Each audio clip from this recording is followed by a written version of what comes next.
And it just clicked in my head. I was like, it was so clear. This is the way that I'm going to do it. And he taught me so much about YouTube and did so many videos with me and for me. So I owe a lot to Devin Graham. And if you haven't done it yet, please check out his stuff as well, because he's doing great stuff. He has an amazing channel, Devin Supertramp, where he films. He could make a chess game look epic. He's incredible. It's true. Yeah. Yeah. And he's doing it. It seems that he's doing it all by himself. When you were working together, was that like a very small team, or did he have the whole production team with him? You know, it's amazing how things have changed. When Devin and I met, and when that whole first year, when we were both building our little channels and we were both growing, we were one-man teams. Like, you know, we'd help each other out, but we both were working on our own. Now, however, it's you know, as our channels and careers have both, you know, really gone, you know, somewhere, he now has a whole team, a whole brand that he runs, and, you know, he's extremely successful with this whole huge team of people. And, you know, and I as well have been fortunate enough to get a you know, group around me to help me with all the stuff that I can't handle. So, of course, I watched a lot of clips from you on your own channel, but also interview stuff. You know, I also watched America's Got Talent, of course. It's my shining moment. I was their little star. Well, I have one more question for that, but before we turn to that, I was really deeply impressed by you being from the.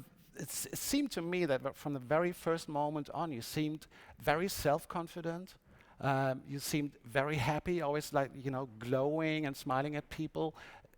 Have you always wanted to become a star? Oh man, the honest answer is from the time I was a little kid, I was making plays and like selling tickets to the neighbors, like come to see my play, you know, and getting all the other neighborhood kids to be involved in my talent shows, and like, so yes.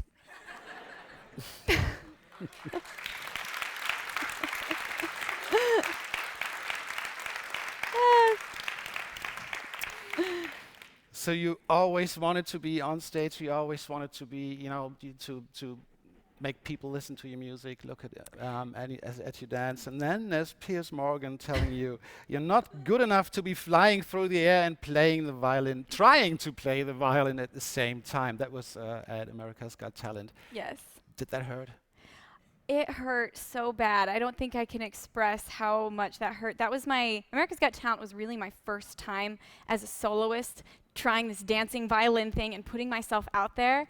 And I think I just built it up so much in my head. I had this idea that it was my make or break moment. This was my chance, and it wasn't gonna come again, and this was gonna be the best night of my life.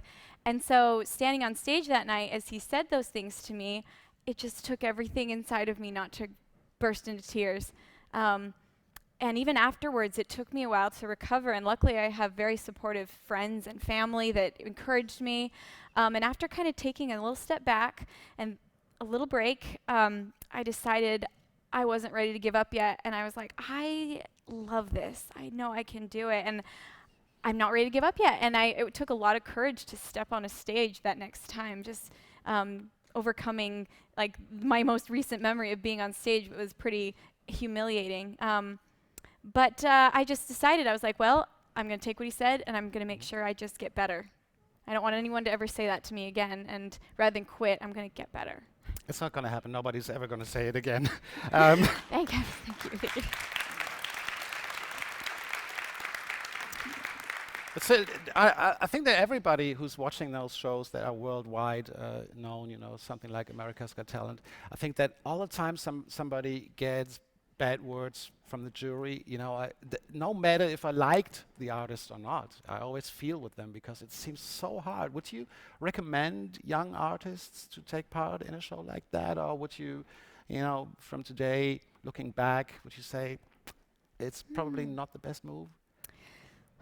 That's a really good question. You know, I think everybody has their own story, their own journey to go on. YouTube is great for some artists. It's not right for others. You know, record labels give some artists a great start. It didn't work for me. You know, everybody has their own journey. And, you know, that show helped me build a really thick skin is the best thing that it did for me. And it taught me a lot. And it kind of gave me a lot of motivation. So I would say, As long as anyone understands that those shows are not as authentic as they seem, and that it's not all about talent, it's about ratings. And so if you are prepared to go in there and realize that it's not the make or break of your life, that the make or break of your lives will continue to come and come and come. You'll have so many opportunities. You know, it could be a stepping stone, but is it gonna make anybody? No. It might be a step though. Okay. Let's talk a bit about pop culture, because you seem to be deeply rooted in modern pop culture. You know, I see, please correct me if I'm wrong, but I see cosplay elements in some of the videos. You know, you play songs from video games. My sons went crazy when they heard that I'm going to be talking to you. You play Skyrim. It's true. You know, movies. Are you a geeky girl? I'm definitely a geeky girl. In my, everybody, I think everybody's a geek or a nerd in their own way. Yeah, I absolutely love. I think my favorite part about doing these video game covers is I love cosplay. I love to play dress up. I always have, and to get to play a character. You know, especially I played Zelda growing up, and so to play a character that related to my childhood, you know, it kind of brought alive a certain part of me again. And I think that's what's fun about these games is it connects with somebody and something they love already. So you did a Zelda medley as well, right? I did. Yeah. So what's your favorite video game characters then? Apart from? Well, you know, personally, my favorite game is like the Mario Brothers games. Still. So I know she's like the wimpiest of the characters, but I always wanted to be Peach. So when you play the racing game, what's it called? Mario Kart? Mario Kart. Yeah. I'm really good at Mario Kart. So what other games do you play? If you have the time. I mean, I guess you must have one of those very modern tour buses, right? Where they have video games and all that on the bus? We do have the ability to play some games on the bus. But yeah, I actually don't get to play as much now because usually in my bus time, I'm editing videos or trying to find that practice time I was talking about. So I don't get to play as much anymore, but I really enjoy the active type community games. Like I love playing Just Dance and the ones that, you know, before you know it, you're making a fool of yourself and you didn't even realize it. Those are the best kind of games. So after video games, let's turn to Shatter Me, the new. It's my new album. Yay! Let's talk about it. It's the second album after the debut. What's the, you know, can you already say what's the similarities, the differences to your first one?